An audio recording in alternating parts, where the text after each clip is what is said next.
周一長談，我哋今日嘅來賓呢係我哋 BC 省 NDP 黨領 Mr. John Horgan 嚟傾下我哋10個月之後嘅大選會係一個點樣嘅預期嘅局面呢？ Now, John, you said you have new eyes. Of course, we are not going to talk about the surgery, but politicians always need to have a new eyes to look at all the issues. But at the same time, you also need to be fresh in front of the voters' eyes. And that is, I tend not to be too philosophical, but that's a reality. Yeah. So the reality is that many polls has come up with that one the summary or conclusion that to many people in the province, when they're asked about John Horgan, they'll say John who. Yeah. That could be a hindrance to your coming campaign. How are you going to deal with it? First of all, do you agree? Well, I do agree that name recognition is always critically important in politics. I'm very well known on Vancouver Island. I was born and raised on the island. I raised my family on the island. I'm well known in my community. I do very well in my area. But I also need to get out as leader to every other corner of the province. And since I was last on the program, I have crisscrossed the province. I've been involved in media interviews with countless numbers of outlets. I've talked to people in boardrooms, in lunchrooms, in hockey rinks, on soccer fields. Wherever I go, I try and engage with people. And I have to say that it's, the recognition is getting higher and higher. I can't go through the airport now without stopping and talking to someone, whether it be in an airport in Penticton or an airport in Kelowna or an airport in Prince George or here in Vancouver. So recognition comes over time. I think that as we get closer and closer to Election Day, inevitably as the leader of the opposition, people will know, well, that's the guy, he's the alternative to what we have right now. And I like that. The advantage of that, of course, is that the Liberals haven't painted me with the brush that they want to have on me. And that blank canvas, as it were, gives me an opportunity to introduce myself to people on my terms, not on the terms of the BC Liberals. And I want people to know that I'm a regular guy. I was born and raised here in British Columbia. I want to see the best for my family and my community. I want to see the best for other people's families and their communities as well. And I think that's a good position to be in a year out from an election campaign. The Liberals have not painted me, and I have been, I think, fairly effective as an opposition leader, highlighting the deficiencies of the BC Liberals. I'm going to hold them accountable for their record, and it's appalling in many, many areas. I've talked about education and health care as two examples. Major projects is something that we'll be talking about later on, and it strikes me that when you're doing infrastructure development, you need to make sure you're doing it in the interest of everybody. But the Mayor's Council here in the Lower Mainland, for example, has a transit and transportation plan that they've worked very hard at, trade-offs between communities to come up with a plan, and the Liberals have rejected that, and they've embarked on their own plan. And I think that's the type of politics, the type of government that people want to reject. And the Liberals are, I believe, at their peril, pursuing their agenda rather than the people's agenda. Let's go back to your base camp first.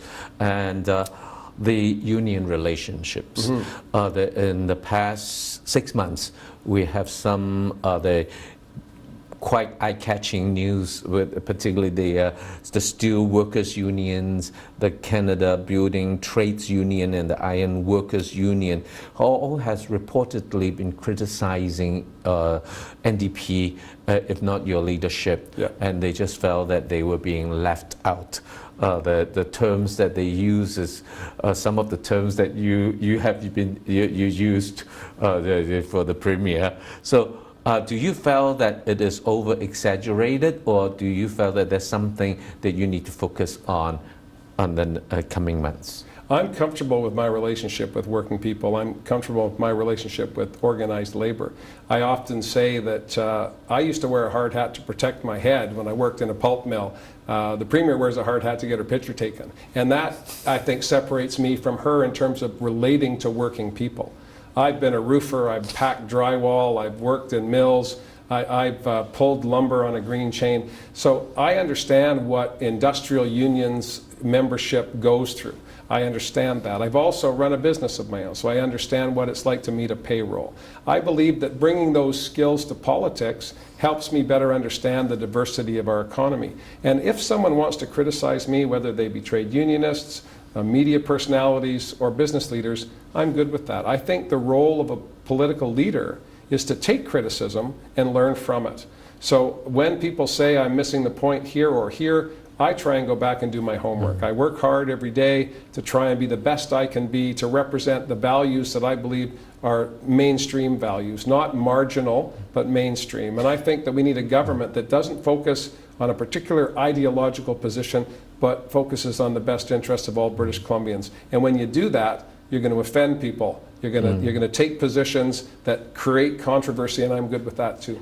But so after you've done your homework, after you hear all the criticism, you've done your homework. So what is the most important the message that you want to send back to the workers, that you are still on their side? Because one of the criticisms that I've heard is that you have a very good relationship with the union leaders, but yet the union leaders themselves has been isolated with the real workers. I agree. So that triangle, is that something that you have written down in your textbooks? Very much so, BC. In fact, you've hit on, I think, the critical issue of our time, not just here in British Columbia, but right across North America and perhaps even the world. The recent Brexit vote in the European Union to have Great Britain remove themselves from the European Union. All of the elites in Britain, all of the elites in Europe were of the view, well, you can't possibly do that. The people said, well, we're going to do that.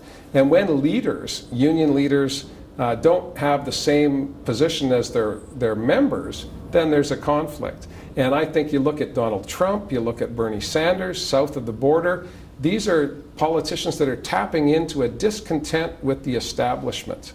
And union leaders represent the establishment. Political leaders represent the establishment. So what I've learned from that, what I've learned from the criticisms that I've had from union leaders, is that I want to get past them and talk directly to their membership. It's not always easy, and you don't always find them at the workplace. As I say, you find them at the arena, you find them at the soccer field. I find people on the bus. I take the bus when I'm in Victoria so I can talk to people directly. They've got time on their hands, they're not going anywhere, there's a captive audience.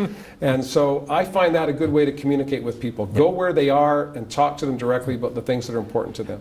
Let's go to the projects now, specific projects.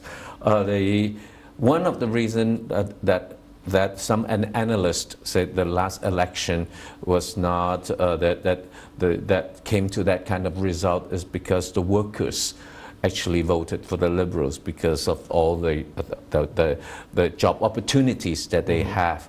And so all these projects has been actually welcomed by the workers. And so what is your, after all these years, particularly in the past few years, what is your take on some of the popular or well-received projects in the north, such as Site C, the pipelines, the northern gateways? Now, what is your position? Would you change a little bit so that you can keep the workers hope or happy, or you still have your own value system that guides you? Well, I have concerns about several major projects, but I'm not alone in that, and it's not an NDP position either. For example, the Kinder Morgan pipeline has not been built. It has not been approved. It has 150 some conditions. The Northern Gateway proposal was just overturned again today by the Supreme Court. The Site C project never went through any robust third-party oversight. It was a decision that was made by Christy Clark and the BC Liberals to spend $9 or $10 billion of ratepayers' money to build a dam that we may not need for the next 10 years. In fact, the guy that did the environmental assessment, a former longtime federal public servant, 30 years in the federal government, said that if we build Site C before its time, we could lose up to $1 billion in revenue, because when we generate this electricity 4 or 5, 6 years from now, we won't have a market to sell it into. So those are not good public policy decisions. They're not good for the economy. They're good for public relations. And I'll give Christy Clark credit, absolutely, for being very good at campaigning. But is she good at managing the public wealth? Is she good at managing issues that will affect us in the long term? I don't think so. Major projects tend to divide people, as I said earlier. I'd like to talk, when I speak of the economy, about what's going on here in the Lower Mainland, the dynamo of the Lower Mainland, where jobs are being created in manufacturing, information technology, high-tech, animation. I've gone to visit some of the animation studios right here in Vancouver. They can't keep pace with the demand for product. They're bringing more and more people in. They're going from, they're trying to squeeze more people into their space. They're renting more space. It's dynamic, it's growing, it's very exciting. So the new economy, I'm not dismissing large projects, large industrial projects, but Christy Clark promised 100,000 jobs, and there have been none when it comes to LNG. How about the Massey Tunnel? The last question. Well, the Massey Tunnel, again, is an idea that came full-blown out of Christy Clark's head, not out of any consultation with the mayors and councils and the transportation planners throughout the region. There are better ways to move people around, will cost much less, and will allow us to put more investment into transit, getting the Patella Bridge done in a cost-effective way, trying to not bring up new reasons to toll people to move around. Tolling has become a huge issue. Whenever I'm south of the Fraser, talking to people there, very frustrated that they have to pay to get back and forth across the bridge. Other people don't. So what will the consequence be of the Massey Bridge? Untold. But I don't believe that issue is over yet. I think that's going to be a divisive election issue, and I think the Premier and I will be on opposite sides of it. Very, very last question.